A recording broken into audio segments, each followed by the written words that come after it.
up, YouTube? I'm Gigi Goddess. Welcome back to my channel. So, as you guys know, we are heavy off into this grief series, and we only have 2 more videos. So, let's jump right into it. In this video, we are talking about grief and interacting with others. This video to me is so important because the last 3 videos, I have been talking about my personal experience. I've been telling you guys about losing my father and how I've been dealing with that since all the research that I did on the 7 stages of grief. I explained that, guys, to you in the same way that I received it. And I talked a little bit about, relationships and then also potential, and as it relates to grief, like how do we grieve things outside of just death and losing people, right? We don't only grieve when we lose someone. And that brings me to my first point. So one of my high school teammates, a young lady by the name of Whitney Cooper, who I'm so proud of, she has a social work degree. And in one of her Facebook posts, she said that in putting her social work degree to good use, she wanted to talk about communicating around grief. And one point that she brought up was that everyone doesn't feel that they've actually lost someone just because someone dies or they make a transition. We don't all have the same belief system centered around death and grieving. And that was just so powerful to me when I saw it. I love the status on Facebook, with the little emoticon. But it really is such a powerful thing. And she's so absolutely right. I definitely feel that my father is still with me. Everything that he's imparted in me. And even just sometimes I just feel his presence, and I believe that he lives on in my children. So no, I don't think I lost my father or I lost access to him just because his physical body died. And I think that was really powerful when she said that, everybody doesn't feel that they lost someone. And so when you are communicating with someone who has a parent that just passed, or just anyone that has passed or transition, be careful with your language. Like maybe just say, how are you doing right now? Or she gave a couple of other great examples of verbiage that you can use instead of saying, oh, I'm sorry for your loss, or because everyone doesn't feel that they had a loss. And a lot of times, a great point that she brought out was that telling someone I'm sorry for your loss, it can be like, it can shut them down. It can be suppressing. So a great way to avoid that is to ask an open-ended question. When you ask a person, how are you feeling? Or when you ask a person, how are you feeling? It gives them the opportunity to tell you how they're actually feeling. And it allows them to be in a space of openness and vulnerability with you, instead of bottling up those same emotions that you're asking them about. And so I'm so grateful to you, Whitney girl, if you see this video. I'm so happy that you brought that point out, because communication is really so important. It's a big part of the grief process, because this video is about interacting with others. We're not islands, you know what I mean? We have to be able to still interact with other people and still live in this world, even though we are dealing with some things internally. Externally, we still have to interact and vibe with other people.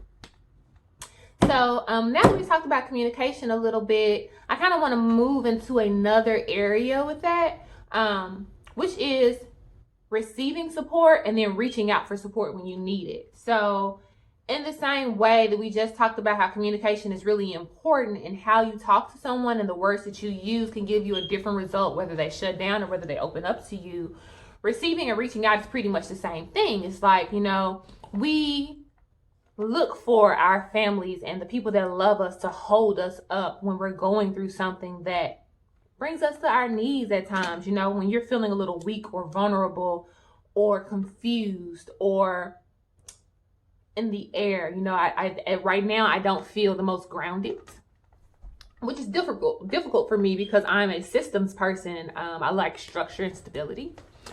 And so, we look for people to support us when we're going through things. And so, one thing that I have struggled with, even when I was taking care of my father when he was still alive, was reaching out when I needed help and when I needed support. I think I'm the strongest person in the world. I'm an Aries, I got the horns, and I believe in my power. I think that I'm the toughest person in the world, and that really bites me in my butt sometimes, because when I do need help or I need support, one, most of the time I'm not even aware of it, and then two, when it does finally dawn on me, like, hey, Najah, ask for some help, I'm just so reluctant. I have a really hard time reaching out. My grandmother did not play that, eating at other people's houses, asking people for things. If it wasn't yours, like if you didn't have it, you just didn't have it. If she couldn't provide it or my mother couldn't provide it, we just went without. Like she didn't play that. But you know, my parents worked really, really hard. My grandmother was a blessing to them and to us my whole childhood, so we never went without. But that was just her mentality on begging. So I just have a hard time asking for things. I have a hard time asking for help because I just feel like it's inappropriate. And when I do have to ask for help, I bite the bullet. I have to eat the frog. It's very uncomfortable for me. And so I feel like I'm not alone in that. I'm not alone in that. People are just like me, have a hard time asking for help, hard time humbling themselves to appear vulnerable in front of others. Like it's not always easy, but I will say this, life is about give and take.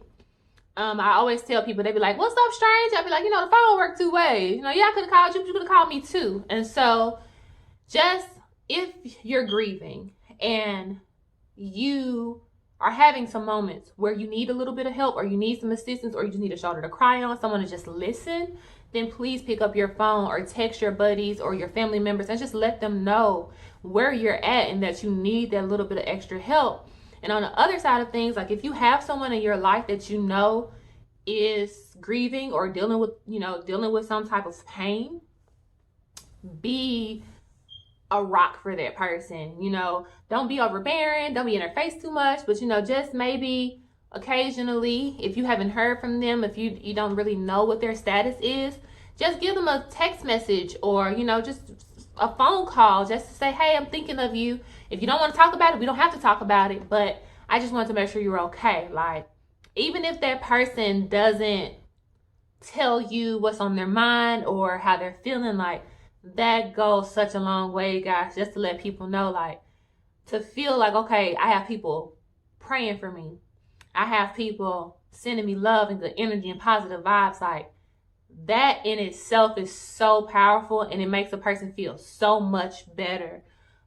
Last week, I believe, I was here at my mother's house, and I was challenging her fitness-wise. I was like, okay, well, we're going to do 10 stairs, up and downs on the stairs, every single day for 2 weeks, and we're going to see how it changes our bodies. And so when we got done with our little workout, she was in the living room and I was up here in the loft, and she said, well, I'm going to pray. Do you want to come pray with me? So I was like, okay. So I went downstairs to pray with her, and as we were praying, she just began to call out all of these different people in our family that I rarely think about, to be honest. And I know I don't pray for them because they're not active in my life. I don't talk to them a lot. So, out of sight, out of mind, unfortunately. But she just started to call these people out before God. And what I took from that was like, wow, she doesn't talk to these people. I know that she doesn't interact with them ever. But you just never know who's praying for you. You never know who's lifting you up before God. And it's like, it's such a blessing. And that was so encouraging to me, because a lot of times in this world, we feel alone and we feel like no one cares. And that is so far from the truth. There are people in our lives and from our past and in our families that we don't deal with on a regular basis that love us so much and that keep us lifted.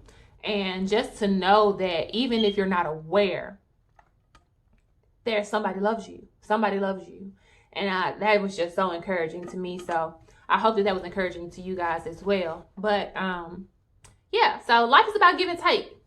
Phones and reaching out to people and receiving support from people, it is two ways. It goes two ways. So we have to be our own advocates when we need support and reach out and go and find and seek out that support. But also, we have to be our brother's keeper, our brothers and sisters keeper, and know when we have people in our lives that need a little bit extra support so that we can be there to give that to them.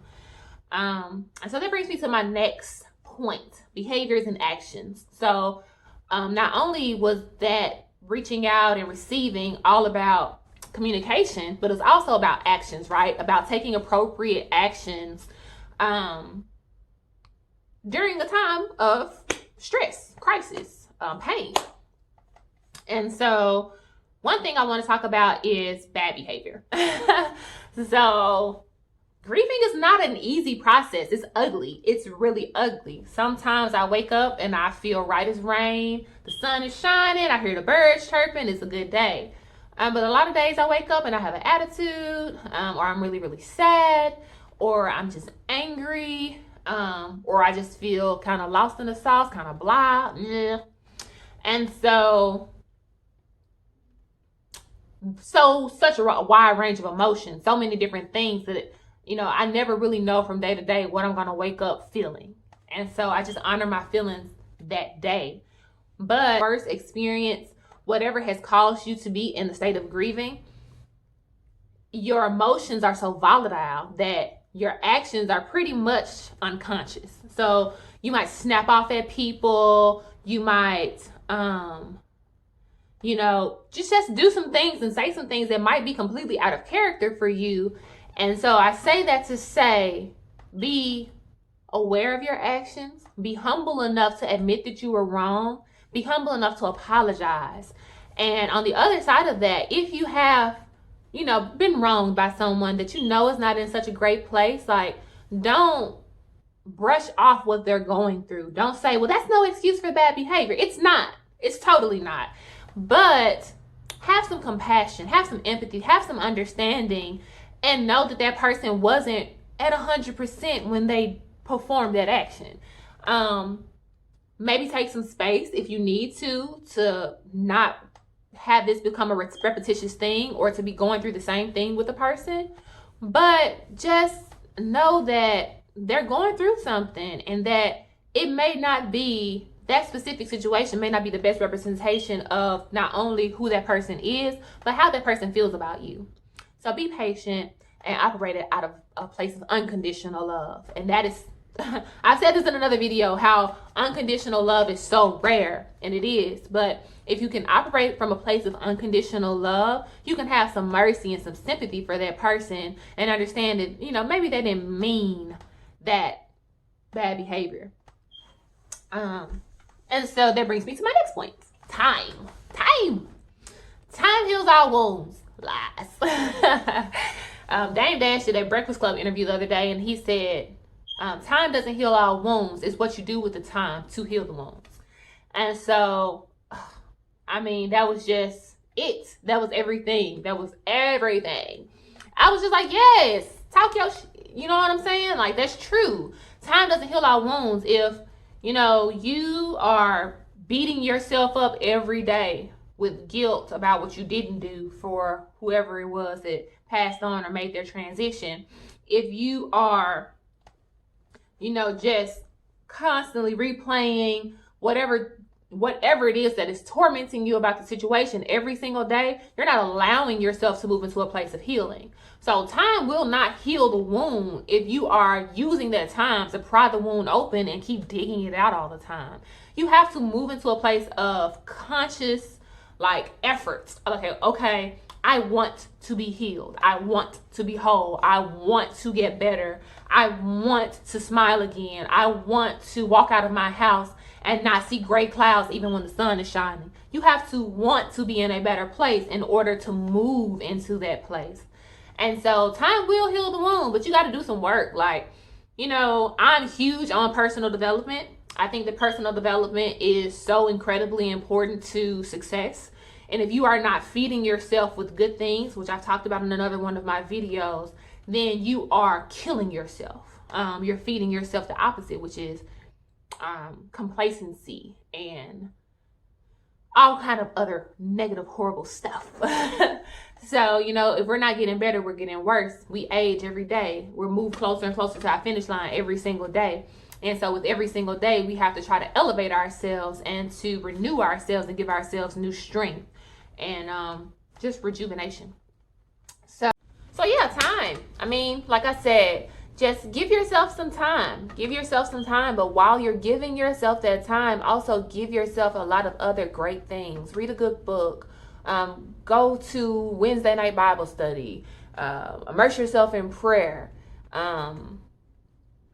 And if you are not a Christian, go chant, go meditate, go be in nature. That is my absolute favorite thing to do, is to go and be in nature. It is so relaxing and just calming and just good for my soul. And so it's my favorites. But give yourself time, and also give yourself time to find balance. And that's really how I wanted to end this video. We talked a lot about communication. We talked a lot about behaviors. We talked about time. But ultimately, it's just about balance, guys. Balance in your relationships. Balance in how you are handling what's going on internally. And then just balance with finding your new normal. And that is the trickiest thing to balance, because it's easy to balance what you're used to.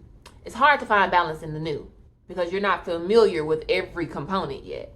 And so it can be a little bit more difficult. Be patient. Give yourself time. Be patient. Be gentle with yourself. And love yourself as much as I love you. So I really hope I said something in this video to give you some insight, to give you some inspiration, some motivation. And just to let you know that it's going to be okay. You know, it may not be okay right now, but it will be okay. So like, comment, subscribe, share my video with somebody that may need it. Peace.